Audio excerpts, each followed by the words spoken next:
Hello and welcome to this brief training on self-care and applying psychological first aid strategies for healthcare professionals responding to COVID-19. This training is a collaboration between the Minnesota Department of Health and the Metropolitan Health and Medical Preparedness Coalition. This training is brief and intentional, and in future we hope to put out other types of training similar to this. Healthcare professionals by no means are strangers to stress. On any routine basis, we have to manage a complex world. With COVID-19, the management of that complex world has changed significantly. What is normal for our stress and what is abnormal has changed in a significant manner. In this presentation, we will take a look at what those unique stressors are about and specifically go into strategies that will help improve our quality of life and in turn the care that we provide to our patients and how we manage our life outside of work. Over the years in training concepts in psychological first aid, we have always evaluated events and the impact of those events and the traumatic stress that they can create.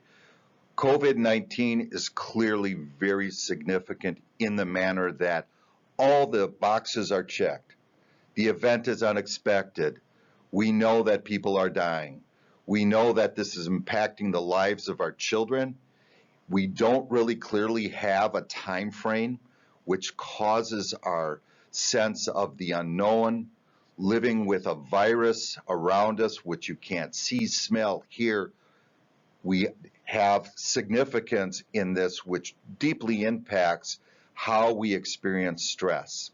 And the fact that it is a global event impacting every single part of life makes this truly something where we have to take a deep dive in managing the impact of the stress of this event. Loss. Loss has always been part of our work in understanding psychological first aid and the impact of different traumatic events on all of us. One of the core concepts that we always turn to is that sense of connecting and touch and interaction. As you see in this slide, this is really a common thing for we can do, but all of a sudden we are being told, can't do that. You have to have distance. You can't interact 6 feet from people. This becomes a primary element of our concerns of how we respond and react. We have lost the ability to control our world in the way that we're used to. The way that we connect with people who we're concerned about, who are ill, emotionally distraught, is really a huge barrier for many of us all over. And we have to think about this in some unique ways. On this slide, you see several common and expected reactions to the types of stressors we're dealing with today. When you look through this list, you may have some, you may have a few, you may have things going on for you that are not even listed. You know, when we think about this and look at it, we may have these moments where we're maybe just a little bit more irritable. We may be struggling with some of that sleep issues, where we're really in some ways told to be socially distancing, which in some ways may work better for some of us, and for others may not be very helpful. That sense of how do we manage through this over time is going to carry that sense of ups and downs in our emotional state and our reactions. Self-awareness becomes a fundamental key of understanding what types of strategies will be most effective for you. Compassion fatigue is a critical concept to understand. It's been within the disaster mental health professional world for many, many years. Compassion fatigue is the residue that's left on us as it relates to many things we deal with. It's the combination between the experience of feeling burnt out, overwhelmed, from the work that we're doing and the elements of the trauma that we see day to day, and especially with the complexity of the events that COVID-19 brings. The combination of secondary trauma and burnout creates compassion fatigue, and over time, it really indicates the importance of managing that fatigue and being very intentional in how we do the strategies.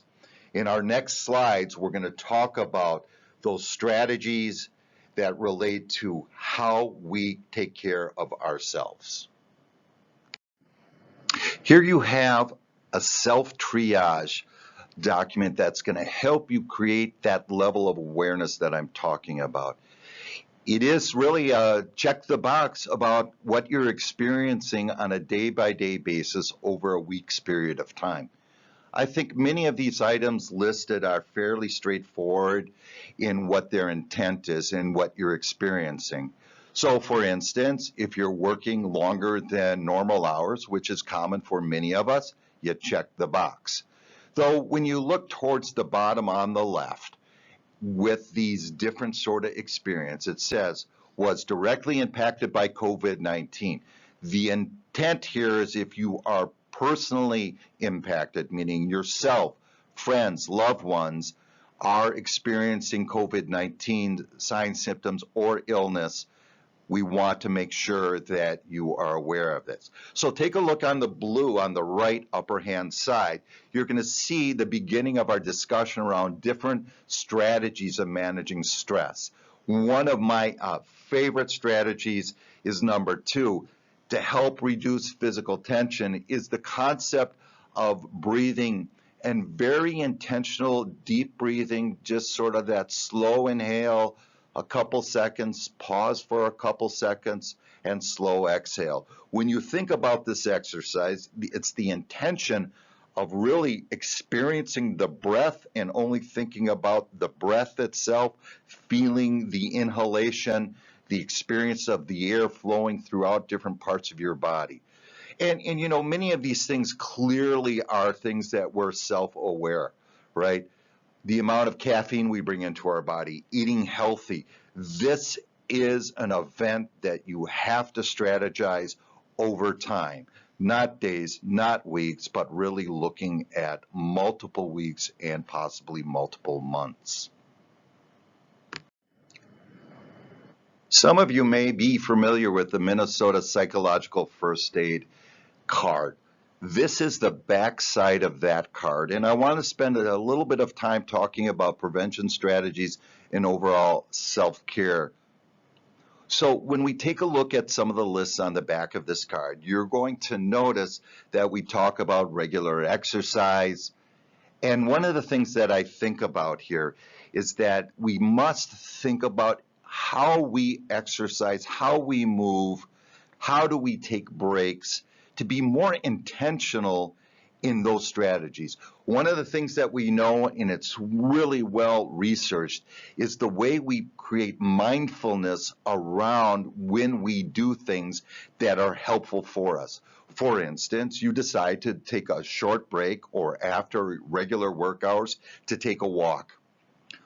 Think before you go out on that walk about how you want to feel during the walk and especially after that walk, where you notice the outdoors, the sun, the clouds, the environment, the smells, where you try to loosen your body and experience the time where it allows you to think a little bit more freely and clearly. And once you finish that event of exercise, take a moment to reflect and be mindful about that experience. And you know, many of us in our field use humor to cope, and I think it's an extremely positive thing. Just like any amount of time where we're using humor, we have to be clear about who our audience is. And I think humor in different levels and degrees is going to be important for us throughout a long duration event. And you know, part of this is having that sense of routine in our life. Create those routines around work, around your own prevention strategies. And, you know, many times when we think about this, and take a look at the self-care listing area, expecting recovery period after an incident, I really sort of, in our COVID-19 world right now, think the incident is not the big picture, but that moment when you're at work. What happens when you're done with work, and how do you charge your batteries and recover? What activities are you doing? What is your plan? And when we look at this, if it's going and getting food, connecting with people, we think a little bit more about how much do we ingest of the media. Perhaps we need to turn that off once in a while. We're going to look at more strategies on this in the next slide. All right, here's more strategies to think about. One of the important things I think about a lot is how we pace ourselves throughout our work and our daily activities.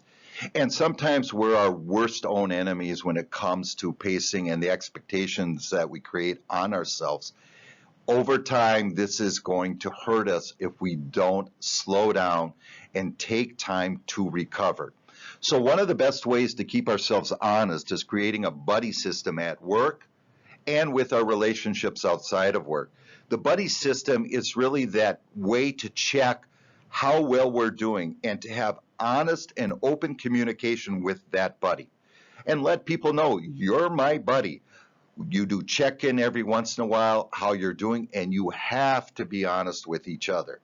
And if you're struggling and having a difficult time, being able to back each other up is going to be really, really helpful. So it may mean, you know what, letting a buddy know that it's time. You got to slow down and take a break here. I'm noticing that you're stressed in your dialogue, or you're more withdrawn, can be some of the examples. And many times, sometimes we forget about this, but turn to your supervisors. Consult with them when you're not sure and when you're in doubt.